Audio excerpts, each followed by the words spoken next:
बिस्मिल्लाहिर्रहमानिर्रहीम। अस्सलाम वालेकुम। मैं हूँ आपकी उर्दू की टीचर हुमा दस्तगीर। उम्मीद करती हूँ कि आप सब खैरियत से होंगे।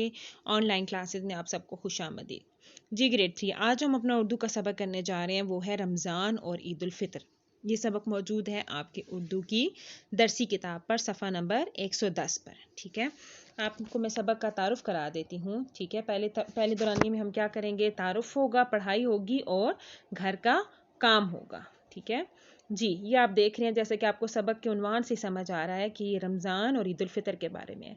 रमज़ान में क्या होता है कि हम लोग सहरी और अफ्तारी का एहतमाम करते हैं, और जो सहरी होती है वो फजर की अजान से पहले की जाती है, और जो अफ्तारी होती है वो मगरिब की अजान के साथ या उससे थोड़े से टाइम से पहले जो है वो हम अफ्तारी करते हैं। अफ्तारी में हम मुख्तलिफ़ तरह की चीज़ें बनाते हैं। ठीक है, जिसमें जो अफ्तारी का सबसे जो बुनियादी और जो ख़ास चीज़ होती है वो होती है खजूर होती है, जिससे हम अपना रोज़ा अफ्तार करते हैं। ठीक है, और उसके बाद क्या होता है, दूसरी रमज़ान की सबसे खूबसूरत बात क्या होता है कि तरावी का एहतमाम किया जाता है। ठीक है, जो हमारे घर के मर्द हजरात हैं, भाई, अब्बू, मामू, चाचू, दादा वगैरह, वो क्या होता है कि इशा की नमाज के बाद के साथ साथ वो तरावी पढ़ने के लिए जाते हैं। ठीक है, फिर सब जो क्या होता है कि कुछ लोग खाना खा के जाते हैं, कुछ लोग वापस आके खाते हैं। ठीक है, और इस तरह क्या होता है कि रमज़ान जो होता है वो इस एहतमाम से गुजर जाता है, और जो इस महीने का एक समा होता है वो बाकी तमाम महीनों की निस्बत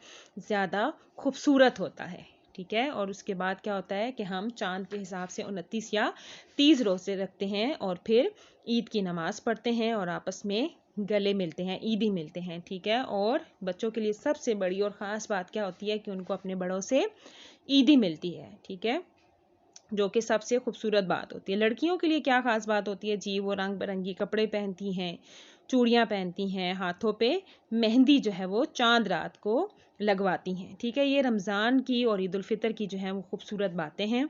ठीक है, और जो ईद उल फितर होती है हम कब मनाते हैं, रमज़ान का महीना गुजारने के बाद शवाल की यानी यकम शवाल को जो है हम ईद उल फितर मनाते हैं। ठीक है, ये आपका हो गया सबक और इसका तारुफ।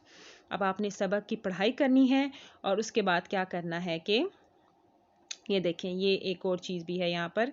क्या होता है कि ईद जब आती है तो ईद पे खसूसी खानों का एहतमाम किया जाता है, सबकी दावतें की जाती हैं, लोगों के घरों में जाते हैं, आप अपने मामुओं, खालाओं, चाचू, दादा दादी के घर पे जाते हैं, और सब मेहमान भी आपके घर आते हैं और बहुत मज़ा आता है। जी, अब आपने क्या करना है ग्रेड 3, आपने ये काम करना है कि आपने उर्दू की जो आपकी दरसी किताब है, सफ़ा नंबर 6 और सफ़ा नंबर 107 जो है वो आपने किताब पर हल करना है। ये आपका आज का काम है। आपने सबक की पढ़ाई बहुत अच्छे तरीके से करनी है। ठीक है, और ये जो आपका काम है ये आपने अपनी उर्दू की किताब पर करना है। अपना बहुत ज़्यादा ख्याल रखिएगा। अल्लाह हाफिज़।